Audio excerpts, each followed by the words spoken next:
Bom dia, meus amores! Hoje é sexta-feira e a nossa aulinha de hoje é de história, certo? A Pro estava com muita saudade da nossa aulinha que vocês tanto amam, né?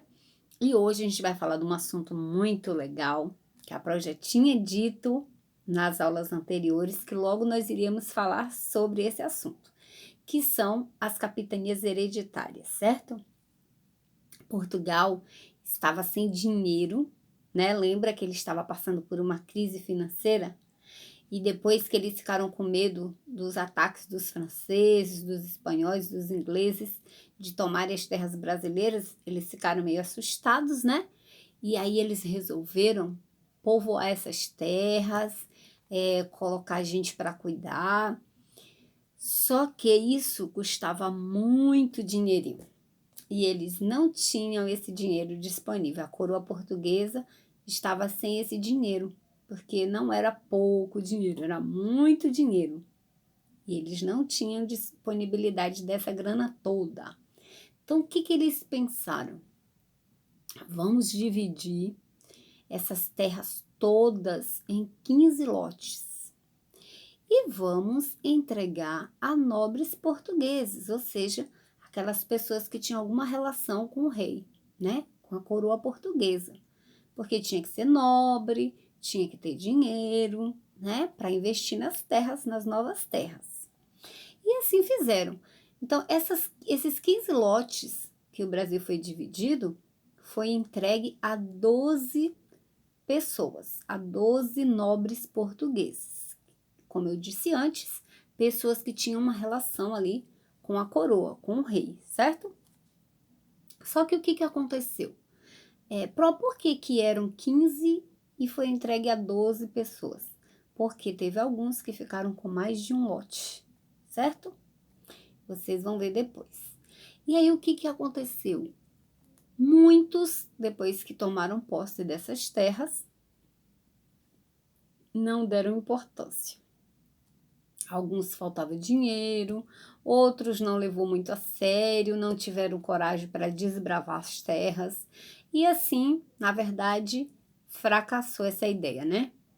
Dos 15 lotes, apenas 2 se desenvolveram, que foi o de São Vicente e o de Pernambuco, a capitania de São Vicente e a de Pernambuco.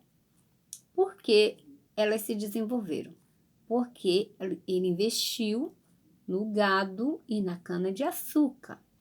Lembra que em São Vicente, que eu tinha dito na aula anterior, que Martim Afonso de Souza foi o responsável por trazer a primeira mudinha de cana-de-açúcar para o Brasil? Então, a capitania hereditária de São Vicente, quem comandava era Martim Afonso de Souza. E a de Pernambuco era um homem chamado Duarte Coelho. Então, essas duas capitanias progrediram, prosperaram, graças à cana-de-açúcar e à criação de gado, certo? As outras, além das vezes da falta do dinheiro, que às vezes a pessoa não analisa muito bem, acha que vai dar e depois descobre que o gasto é muito maior, né? Pode ter acontecido isso também. Teve também os ataques, né, dos índios, porque muitas dessas capitanias sofreram muitos ataques dos índios, dos franceses, dos corsários ingleses. O que seria um corsário? Né? Eu vou dizer a vocês, porque eu sei que é uma palavrinha que vocês vão ficar um pouco na dúvida do que seria, né? Vai perguntar se tivesse em sala, vocês iriam me perguntar. Então, eu vou dizer a vocês. Seria um dono de um navio armado, né? Lembra nos filmes, assim, vocês assistem, que tem os piratas? Só que, nesse caso do corsário, ele não é um pirata, porque ele tem o apoio de alguma nação, apoia para atacar, né? Então, os piratas é porque não tem apoio de ninguém, agem como ladrões, como assaltantes, né? E os corsários não, eles eram donos de navios armados, prontos para atacar. e com o apoio de alguma nação importante. Então, isso seria um corsário. Então, os corsários ingleses, que seria esses donos de navios armados, com o apoio da nação inglesa, não é isso? Atacavam as capitanias. Então, muitos não resistiam e acabou desistindo de cuidar das terras, certo? Então, eles sofreram muito com esses ataques, tanto dos indígenas, como dos franceses, como dos ingleses. E sobreviveram aí essas duas capitanias, comandadas por Martim Afonso de Souza e por Duarte Coelho. Certo, crianças? Espero que vocês tenham gostado.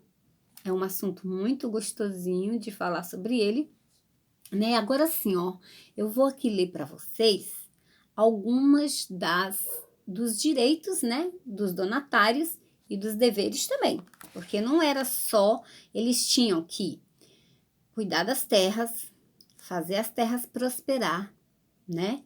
E depois que a terra prosperava, dos lucros, eles tinham que destinar uma parte para a coroa portuguesa.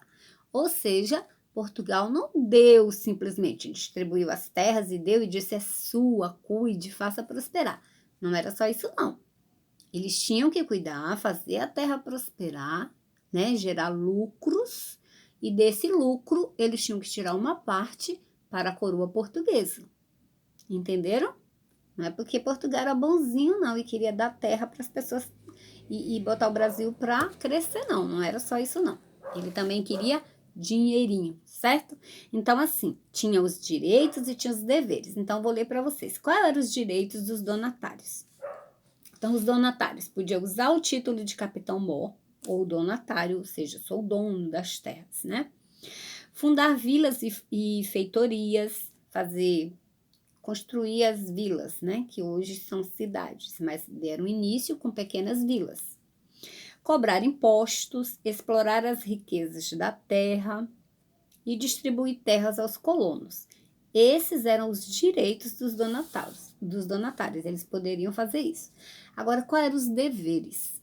Eles tinham que mandar para Portugal 1/5 do pau-brasil e das riquezas encontradas. Imaginem aí vocês, tudo que fosse riqueza que eles encontrassem aqui nessas terras, 1/5 parte disso tudo eles tinham que dar para o rei de Portugal. Colonizar as capitanias com seus recursos, ou seja, eles tinham que, com o dinheiro deles, explorar todas essas terras. E os lucros, ou seja, Portugal não entrava com dinheiro nenhum, apenas queria receber o seu dinheiro, o que eles julgavam, né, que seria justo receber. Então, 1/5 parte de toda a riqueza que eles descobrissem tinham que enviar para o rei de Portugal. Colonizar a capitania com seus recursos e explorar e garantir a defesa da capitania dos ataques dos estrangeiros. Ou seja, qual foi a ideia de Portugal? Ele distribuiu as terras, não gastou nada para colonizar, né? Para desbravar as terras, e ainda por cima ganhava 1/5 parte de todos os lucros que daqui saíssem, que os donos das capitanias descobrissem, sem custo nenhum para eles, porque quem tinha que gastar com as terras eram os donatários. Então vejam vocês como é que as coisas funcionavam naquela época. Eu espero que vocês tenham amado, porque eu amei dar essa aula para vocês e aguardo vocês no próximo vídeo. Beijo, meus amores!